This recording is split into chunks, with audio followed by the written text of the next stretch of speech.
How's it going, everyone? Welcome back to AZ Trading. It's the 3rd of August and we're on the pound yen, the GBPJPY pair, and we've managed to capture this price leg right over here, which may look like a small leg, but is actually over 60 pips, which is not a small move at all. You already know what I'm about to show you. Of course, it's the executions and the proof that I took this trade.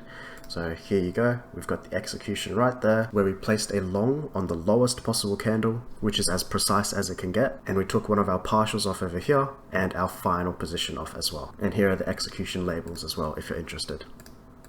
Okay, now with that out the way, let's get into how we managed to identify this trade so we can take advantage of similar price action in the future. If you've watched any of my previous videos, the framework and pattern we use to trade is the RMR pattern, where it involves a raid, market structure shift, and then a return area where we participate. And just down below here, I've labeled out all the elements required for this trade, so feel free to pause the video and try to find all of these elements before I outline them. So first we start with the raid. So below these equal lows, as soon as it's stabbed through there, we call that the raid. The next thing we look for is the market structure shift. So after a bearish raid, we look for bullish structure shift. So that means we look for price to start breaking swing highs. So it broke this swing high, it broke this swing high, and it also broke this swing high up here.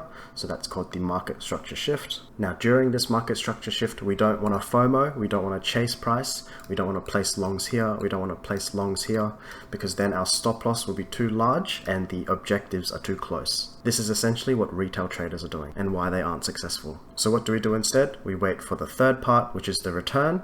So in this case, we have a gap that was printed during the structure shift. If we extend that out and we be patient, we wait for a retracement in price into that gap, and as soon as it reaches there, we can place our long. Of course, you don't have to use a gap to enter. You can also use an order block, which is right over here.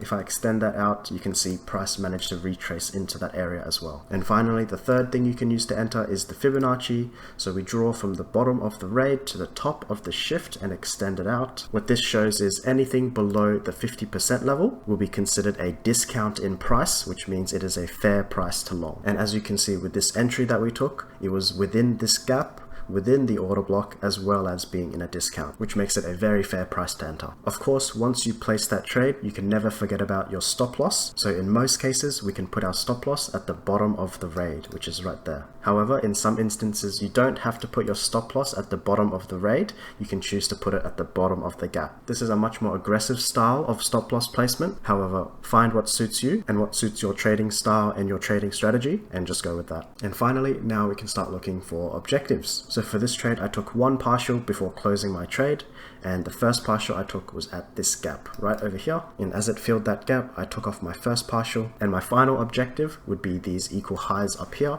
So if we scroll out into a 15-minute time frame and look to the left, we have these relative equal highs that have not been deeply raided. So as price reached that area, you can see that I took off my final position. That'll be it for this trade. You can see around 70 pips of profit. And how much drawdown did we go through? Around 1 or 2 pips, which is as precise as you can get. But that, by all means, does not mean we trade with a 1 or 2 pip stop loss. That's completely unrealistic. And anyone trading with that small of a stop loss is definitely not trading live. You can see that when you don't have the annotations and if you don't know what you're looking for, price looks very messy, don't know what you're looking at. But if you start looking at things step by step, like this RMR pattern here, looking at price action itself starts to make a lot more sense, and you can start to find very precise signatures in price. Alright guys, if you enjoyed this video, please give it a like and subscribe. It makes me very happy. If you have any questions or comments, leave them down below. I'll get back to you for sure.